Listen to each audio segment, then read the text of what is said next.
আরজিকর খুন ধর্ষণ মামলার এক গুরুত্বপূর্ণ দিন ছিল আজ। তার কারণ আজ হাইকোর্টে এবং সুপ্রিম কোর্টে মামলা।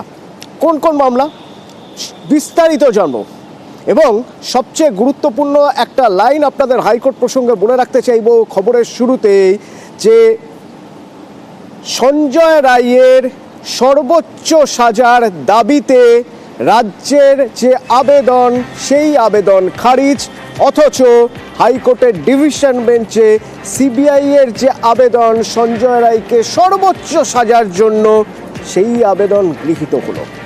হাইকোর্ট চত্বর থেকে অর্ণব রয়েছেন আমার সঙ্গে। প্রথমে হাইকোর্টের খবর না জানি অর্ণবের থেকে। অর্ণব, পর্যবেক্ষণ কি এক্ষেত্রে বিচারপতি কোন পর্যবেক্ষণে আইনের কোন জায়গা থেকে হাইকোর্টে রাজ্যের করা সঞ্জয় রায়ের জন্য সর্বোচ্চ সাজার আবেদন খারিজ হয়ে গেল এবং সিবিআই এর যে আবেদন সেই আবেদন গৃহীত হলো?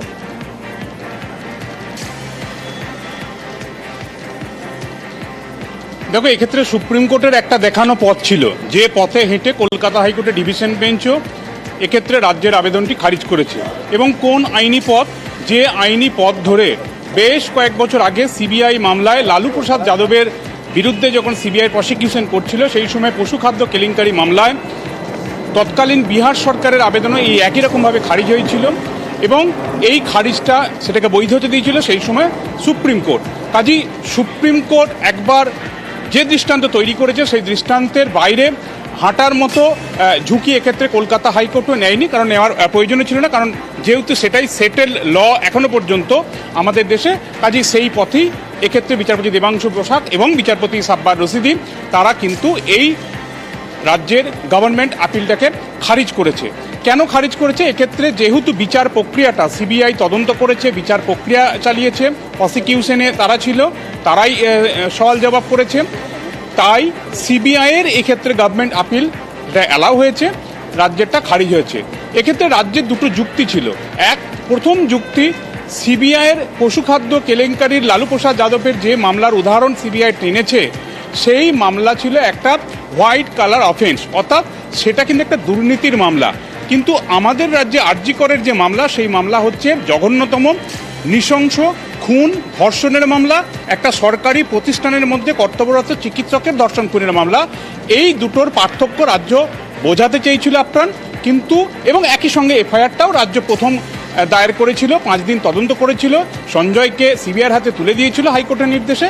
এই জায়গায় রাজ্যের বক্তব্যটা একটু আলাদা ছিল, এটা রাজ্য সওয়ালে তুলে ধরেছিল, কিন্তু রাজ্যের যুক্তি ডিভিশন বেঞ্চ মান্যতা দেয়নি ওই দেখানো সুপ্রিম কোর্টের পথে হেঁটে।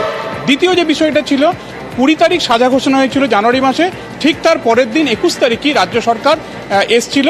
তখনও পর্যন্ত হাইকোর্টে কিন্তু সিবিআই এসে পৌঁছায়নি এবং যে বিরলতম ঘটনা আখ্যা দেওয়া হোক আরজিকর এই ধর্ষণ খুনের ঘটনাকে, কেন সর্বোচ্চ শাস্তি হবে না, ফাঁসি চাই, এই আবেদন রাজ্য যখন নিয়ে এসেছিল তখন একমাত্র আবেদনকারী হিসেবে কিন্তু রাজ্য সরকারই ছিল, সেখানে সিবিআই ছিল না।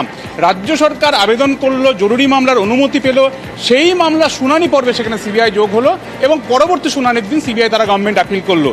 এই যে সময়ের গ্যাপ, এটাও রাজ্য আগে এসছে, এটাও কিন্তু রাজ্যের অ্যাডভোকেট জেনারেল তার সওয়ালে এবং পাবলিক প্রসিকিউটর দেবাশিস রায় তার সওয়ালে কিন্তু বারবার তুলে ধরেছেন।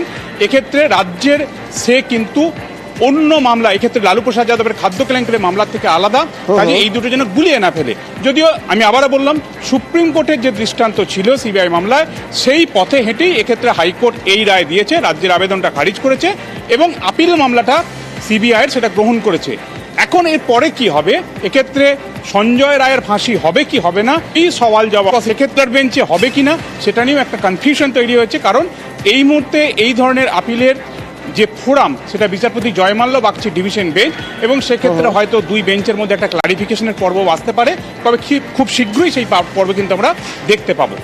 অতনু, এক্ষেত্রে সুপ্রিম কোর্টের এক প্রিসিডেন্স হয়ে থাকছে আজকের এই শুনানি এবং সেখানে একটা নির্দেশ, হাইকোর্টের নির্দেশ বেরোচ্ছে, যে নির্দেশ থেকে এটা স্পষ্ট হয়ে যাচ্ছে যে খারিজ হয়ে যাচ্ছে আবেদন সিবিআই হচ্ছে। অন্য সুপ্রিম কোর্টের প্রসঙ্গেই তোমার থেকে একটু জানতে চাইবো যে আজ সুপ্রিম কোর্টে নির্যাতিতার পরিবার যে আর্জি করেছিল সিবিআই এর তদন্তের গাফিলতি নিয়ে, সেই আর্জি খারিজ হয়ে গেল কেন?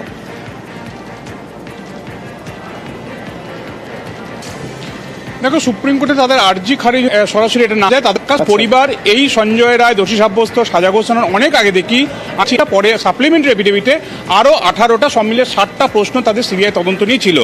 এই 60টা প্রশ্নের উত্তর সিবিআইয়ের কোনো নথিতে পাচ্ছিল না, তাই 60টা প্রশ্নের উত্তর চেয়ে দরকার হলে রিট্রায়াল করুক বিচার প্রক্রিয়ায়, এই আবেদন ছিল পরিবারের। কিন্তু কলকাতা হাইকোর্ট বিচারপতি তীর্থঙ্কর ঘোষ তিনি বলেন, যেহেতু সুপ্রিম কোর্ট আমাদের দেশের শীর্ষ আদালত স্বতঃপ্রণোদিত এই মামলা গ্রহণ করেছে এবং সেখানে রেগুলারলি সিবিআই তদন্তের অগ্রগতি রিপোর্ট ফাইল করেছে, আদালতের পর্যবেক্ষণ ছিল বিচারপতি ঘোষের যে এক্ষেত্রে সম্ভবত সুপ্রিম কোর্ট পুরো বিষয়টা নজরদারি করছে বা তার তত্ত্বাবধানে হচ্ছে বা পর্যবেক্ষণ হচ্ছে, তাই সুপ্রিম কোর্ট বা তার আপার কোর্ট, এক্ষেত্রে কলকাতা হাইকোর্ট যে প্রথম সিবিআই তদন্তের নির্দেশ দেয়, কোনো একটা আপার কোর্ট থেকে উচ্চতর আদালত থেকে একটা ব্যাখ্যা আনুক আমি মামলাটা শুনতে পারবো কিনা। বিচারপতি ঘোষ বললেন সেই শুনতে পারবে কিনা সুপ্রিম কোর্টে যাওয়া, মামলার একাধিক ঘাত প্রতিঘাত হয়।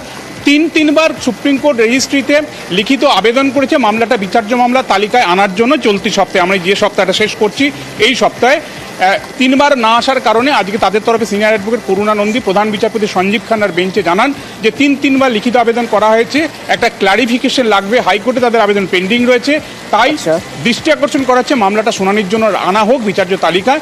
প্রধান বিচারপতি সঞ্জীব খান্না সপাট জানিয়ে দেন এই মামলার শুনানি করার মতো কোনো হারিনেস অর্থাৎ কোনো তাড়াহুড়ো নেই, অর্থাৎ 17ই মার্চ রেগুলার যে মামলা শুনানি আছে আরজি করের সমস্ত আবেদনগুলির, সেখানেই এই পরিবার আবেদনের শুনানি হওয়ার সম্ভাবনা আছে। নতুবা যদি রেজিস্ট্রি কোনোভাবে সময় সুযোগ করতে পারে এর মাঝে কোনো একটা দিন তাদেরকে দেয়, সেদিক থেকে পরিবারের একটা ধাক্কা, কারণ তাদের যে বক্তব্য ছিল সিবিআই তদন্ত নিয়ে সেটা বলার জায়গা এখনো পর্যন্ত তারা পাচ্ছেন না, না হাইকোর্ট না সুপ্রিম কোর্ট। অতনু, আরও একটি গুরুত্বপূর্ণ জায়গা রয়ে গেল, তা হলো সিবিআই আদালতে সন্দীপ ঘোষেদের যে অর্থাৎ আর্জিকর যে আর্থিক দুর্নীতি মামলা, সেই আর্জিকর আর্থিক দুর্নীতি মামলার চার্জ ফ্রেমের দিন পিছলো কিভাবে?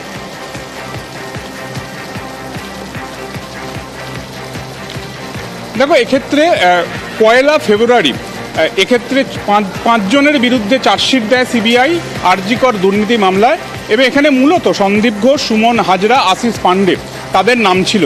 তাদের যুক্তি ছিল প্রায় 20,000 পাতার যে নথি তাদের দেওয়া হয়েছে চার্জশিট সম্বলিত, সেটা 1 তারিখে একাধিক নথি রয়েছে, সেগুলো তারা পাঠোদ্ধার করতে পারছে না, তা পড়তে পারছে না, তাদের কাছে প্রস্তুতি নেবে তার উপায়টা নেই। কাজেই ওই নথিগুলো নিয়ে তাদের সংশয় রয়েছে, নথিগুলো আদতে কি বলতে চাইছে সেগুলো তারা জানতে চান।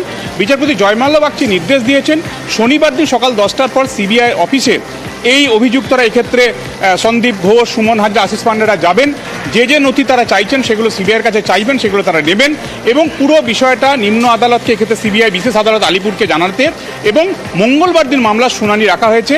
এই প্রক্রিয়াটা সম্পন্ন হওয়ার পরই মঙ্গলবার বিচারপতি জয়মাল্য বাগচি ডিভিশন বেঞ্চ জানিয়ে দেবেন চার্জ ফ্রেম কবে হবে, তারা ডিসচার্জ অ্যাপ্লিকেশন করতে পারবে কিনা। অর্থাৎ চার্জ ফ্রেম এখনই আলিপুর আদালতে আরজিকর দুর্নীতি মামলায় হচ্ছে না, কিছুটা হলেও সময় পদ্ধতিগতভাবে দিল হাইকোর্টের ডিভিশন বেঞ্চ। অতন, ধন্যবাদ।